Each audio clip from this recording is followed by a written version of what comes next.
మేడిగడ్డ సందర్శనకు బస్సులో బయలుదేరారు బీఆర్ఎస్ నేతలు. ప్రస్తుతం మేడిగడ్డ ప్రాజెక్టు దగ్గర నుంచి తాజా పరిస్థితిని మా ప్రతినిధి వేణు అడిగి తెలుసుకుందాం. వేణు, చెప్పండి.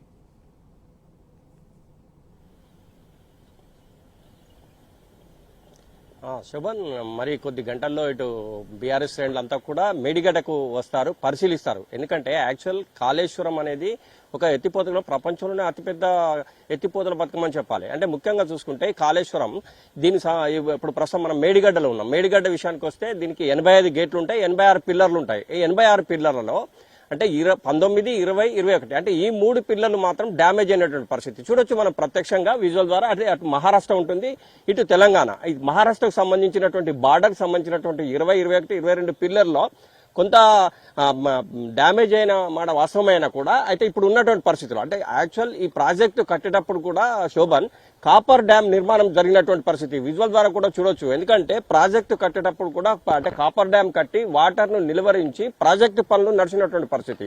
అంటే బీఆర్ఎస్ కు సంబంధించినటువంటి నాయకులు చెప్తుంది ఒకటి ఏంటంటే ఇప్పుడున్న పరిస్థితుల్లో అంటే కాళేశ్వరం ప్రాజెక్టుకు సంబంధించి ప్రాణహిత అనేది జీవనదిగా చెప్పొచ్చు. ఎందుకంటే ఎండాకాలంలో కూడా దీంట్లో 3 నుంచి 5 వేల క్యూసెక్ల నీరు వస్తున్నటువంటి పరిస్థితి ఉంటుంది శోభన్.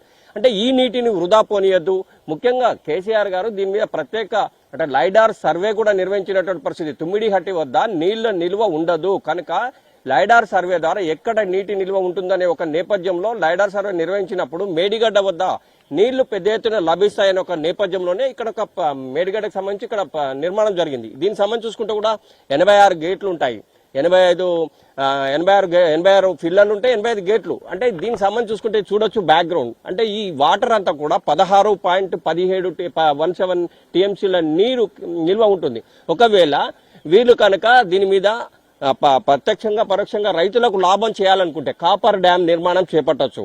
కాపర్ డ్యామ్ నిర్మాణం చేపట్టి ఈ వాటర్ స్టోరేజ్ అయితే బ్యాక్ పోతే కన్నెపల్లి పంప్ హౌస్ ఉంటుంది. కన్నెపల్లి పంప్ హౌస్ వద్ద ఏ 2 పంపులను కూడా ప్రారంభించినా కూడా కన్నెపల్లి నుంచి అన్నారం, అన్నారం నుంచి సుందిల్ల, సుందిల్ల నుంచి ఎల్లంపల్లి, ఎల్లంపల్లి నుంచి నందిమేడారం, నందిమేడారం నుంచి Gayatri pump house, Gayatri pump house నుంచి రాజరాజేశ్వర, రాజరాజేశ్వర నుంచి ఎల్ఎండి.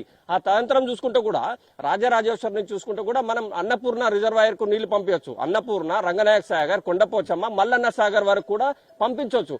కానీ బీఆర్ఎస్ శ్రేణులు చెప్పేది ఒకటే, 3 పిల్లర్లు ప్రాబ్లం వచ్చిన నేపథ్యంలో మీరు కాపర్ డ్యామ్ నిర్మాణం చేపట్టండి. కాపర్ డ్యామ్ నిర్మాణం చేపడితే బ్యాక్ వాటర్ వస్తుంది. ఆ బ్యాక్ వాటర్ ను మనము కన్నెపల్లి పంప్ హౌస్ ద్వారా రైతులకు ఇద్దాం. అంటే ప్రజలకు మనం మేలు చేయాలి. ప్రభుత్వాలు వస్తుంటాయి పోతుంటాయి, కానీ ప్రజలనే వాళ్ళు శాశ్వతం. ప్రజలకు సంబంధించి చూసుకుంటే రైతన్నలు బాధపడద్దు. సాగునీరు, తాగునీరు చాలా ఇబ్బందులు పడే అవకాశం ఉంటుంది. అంటే వచ్చే ఎండాకాలం కూడా చాలా పెద్ద ఎత్తున ఉంటుందని చెప్పి నిపుణులు చెప్తున్న నేపథ్యంలో ఇటు సాగునీరుకి ఇబ్బంది అయ్యే అవకాశాలు ఉంటాయి. కనుక ఎట్టి పరిస్థితిలో ప్రభుత్వం దీన్ని వెనువెంటనే చర్యలు చేపట్టాలి. దీనికి సంబంధించి ప్రతి ఒక్కటి కూడా ఈ పిల్లలను త్వరితగతిన రిపేర్ చేయాలి. రిపేర్ చేస్తూ కూడా కాపర్ డ్యామ్ నిర్మాణం చేపట్టినట్టయితే మాత్రం ఎక్కడ కూడా ఏ ఇబ్బంది రాదని చెప్పి సాంకేతిక నిపుణులు చెప్తున్నటువంటి నేపథ్యం మనం చెప్పొచ్చు శోభన్. ఏదేమైనా కానీ మొత్తం మీద అయితే ప్రస్తుతం మనం ఈ మేడిగడ్డలో ఉన్నాం. ఇది మేడిగడ్డ విషయానికి వస్తే అటు మహారాష్ట్ర ఉంటుంది, ఇటు తెలంగాణ.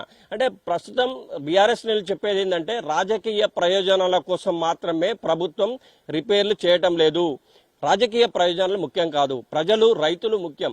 కనుక మీరు వెనువెంటనే ఈ 3 పిల్లర్లను త్వరితగతిన రిపేర్ చేయండి. రిపేర్ చేసి ఈ వాటర్ ను బ్యాక్ స్టోరేజ్ గా తీసుకొచ్చి ఇక్కడ కాపర్ డ్యామ్ కట్టినట్టయితే వాటర్ ఆగుతుంది. ఎందుకంటే ప్రాజెక్టు నిర్మాణం చేపట్టినప్పుడు కూడా ఈ పిల్లర్ల యొక్క పనులు జరిగేటప్పుడు కూడా కాపర్ డ్యామ్ నిర్మాణంతో నీటిని ఆపినటువంటి పరిస్థితి. అదే విధంగా నీటిని ఆపొచ్చు. ఆ ఆపిన నీటిని కన్నెపల్లి బ్యాక్ వాటర్ వస్తుంది. ఆ కన్నెపల్లి దగ్గర పంపులు స్టార్ట్ చేస్తే ఒక్కొక్క పంపు 3150 క్యూసెక్కుల నీటిని ఇస్తుంది. అంటే దీని నుంచి అన్నారం పంపించండి, అన్నారం నుంచి సుందిల్ల పంపించండి, సుందిల్ల నుంచి ఎల్లంపల్లి పంపించండి, ఎల్లంపల్లి నుంచి నందిమేడారం, గాయత్రి, రాజరాజేశ్వర, కొండపోచమ్మ, ఎల్ఎండి, అటు చూసుకుంటే అన్నపూర్ణ ఉంది, మన మల్లన్న సాగర్ వరకు కూడా నీళ్ళు ఇవ్వచ్చు. కానీ 3 పిల్లర్లను దృష్టిలో ఉంచుకొని కావాలని ప్రభుత్వం తాసారం చేస్తోంది, రైతన్నలను ఇబ్బందులకు గురి చేస్తోంది. ప్రభుత్వాల విషయానికి వస్తే రాష్ట్ర ప్రభుత్వాలు వస్తుంటాయి పోతా, అధికారం అనేది శాశ్వతం కాదు. ఎట్టి పరిస్థితుల్లో ప్రజలను ఉద్దేశించి సాగునీరు, తాగునీరు, రైతులను ఉద్దేశించి కూడా సాగునీరు తప్పనిసరిగా ఇవ్వాలనుకుంటే మాత్రం ప్రభుత్వం వెనువెంటనే ఈ 3 పిల్లర్లను రిపేర్ చేయాలి. తప్పనిసరిగా ఈ రిపేర్ చేసినట్టయితే కాపర్ డ్యామ్ నిర్మాణం ద్వారా కూడా బ్యాక్ వాటర్ ఉంటుంది, ఎక్కడ కూడా ఏ ఇబ్బంది రాదు. రాజకీయ ప్రయోజనాలు ఆశించకుండా రైతాంగాన్ని దృష్టిలో ఉంచుకొని సాగు తాగునీరుని దృష్టిలో ఉంచుకొని ప్రభుత్వం వెంటనే చర్యలు తీసుకోవాలని చెప్పి బీఆర్ఎస్ శ్రేణులు చలో మేడిగడ్డ అనే ఒక బృహత్తర కార్యక్రమం చేపట్టారు. కాళేశ్వరం ప్రాజెక్ట్ అనేది ఏ ఒక్కరిది కాదు, ఇది ప్రజల కోసం ఏర్పాటు చేసింది, రాజకీయ ప్రయోజనాల కోసం కాదని చెప్పి పదే పదే ఇటు టీఆర్ఎస్ పార్టీ వర్కింగ్ ప్రెసిడెంట్ కావచ్చు, హరీష్ రావు కావచ్చు, కొద్దిసేపటి క్రితం పోచారం శ్రీనివాసరెడ్డి కావచ్చు, అంటే ప్రతి ఒక్కరు కూడా చెప్తుంది ఏంటంటే ప్రజా ప్రయోజనార్థం తప్పనిసరిగా రిపేర్లు చేయండి. 3 పిల్లర్లు మాత్రమే, అంటే మొత్తం 86 పిల్లర్లలో మహారాష్ట్ర సైడ్ ఉన్నటువంటి 3 పిల్లర్లు మాత్రమే ప్రాబ్లం వచ్చింది కనుక త్వరితగతిన వీటిని రిపేర్ చేయండి. అవి రిపేర్ చేస్తూ కూడా కాపర్ డ్యామ్ నిర్మాణం చేపట్టినట్టయితే కన్నెపల్లి పంప్ హౌస్ ద్వారా కూడా నీళ్లు అందించవచ్చు. ఇంకొక నెల అయిందంటే మాత్రం మళ్ళా ఎండాకాలం వస్తుంది, చాలా ఇబ్బందులు ఎదుర్కోవాల్సిన పరిస్థితి వస్తుంది.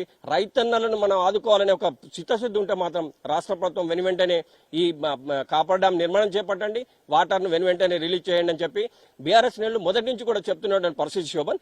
ఏదేమైనా కానీ తెలంగాణ రాష్ట్ర ప్రభుత్వం దీన్ని ప్రతిష్టాత్మకంగా చేపట్టడమే కాదు, అంటే కొంత ప్రాబ్లం వచ్చిన నేపథ్యంలో దీన్ని త్వరితగతిన రిపేర్ చేయాలనే ఒక ఉద్యమం కూడా మరొకసారి చేపట్టిందనే చెప్పాలి.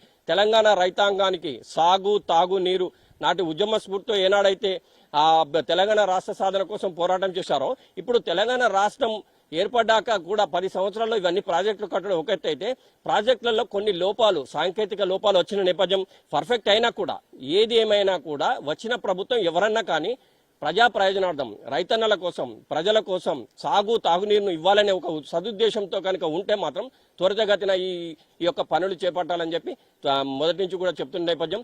ఈ నేపథ్యంలో ప్రజలకు తప్పనిసరి ఇక్కడ జరుగుతుంది ఏంటి, అసలు మేడిగడ్డలో ఉంది ఏంటి, మేడిగడ్డలో జరుగుతున్నది ఏంటి, ఇదంతా కూడా తేట తెల్లం చేయాలనే ఒక లక్ష్యంతో ఈరోజు బీఆర్ఎస్ లు పెద్ద ఎత్తున ఇటు మేడిగడ్డకు వస్తున్నటువంటి పరిస్థితి శోభన్. మొత్తం మీద ప్రజలకు ఇక్కడ జరిగేది అంటే ప్రతిదీ మినిట్ టు మినిట్ అసలు ఏం జరిగింది, ఎన్ని పిల్లర్లు, ఎక్కడ డ్యామేజ్ అయింది, ఈ డ్యామేజ్ ద్వారా ఎంత నష్టం ఉంది, నష్టం ఉన్నా కూడా మరి నీళ్లు అందించవచ్చా లేదా, ఒకవేళ ఈ నష్టాన్ని ఏ విధంగా పూడ్చొచ్చు, రైతాంగానికి రాజకీయాలు అతీతంగా తప్పనిసరిగా నీరు అందించాలి, సాగునీరు అందించాలి, తాగునీరు అందించాలనే ఒక లక్ష్యమే ఈ నేడి చెలో మేడిగడ్డ అని చెప్పొచ్చు. మరికొద్ది గంటల్లో టీఆర్ఎస్ పార్టీ వర్కింగ్ ప్రెసిడెంట్ కేటీఆర్తో పాటు హరీష్ రావు, ఇటు ప్రతి ఒక్కరు ఎమ్మెల్సీలు కావచ్చు, ఎమ్మెల్యేలు కావచ్చు, మాజీ ఎమ్మెల్యేలు కావచ్చు, ప్రతి ఒక్కరు కూడా తాగు సాగు నీటి ఒక ఉద్యమం అనే చెప్పొచ్చు శోభన్. అంటే మరి కొద్దిసేపట్లో వీరు రాక కోసం కూడా ప్రతి ఒక్కరు కూడా ఎదురు చూస్తున్న నేపథ్యం ఉంది. ప్రస్తుతం ఇదే మేడిగడ్డకు వచ్చి మనకు అంటే సాంకేతిక నిపుణులు కూడా ప్రజలకు చెప్తారు అసలు ఏం జరిగింది ఎట్లా అనేది కూడా సాంకేతిక నిపుణులతో సహా వస్తున్న నేపథ్యం శోభన్. ఇది ఇక్కడ తాజా updates. Vote studio. Thank you Venugopal.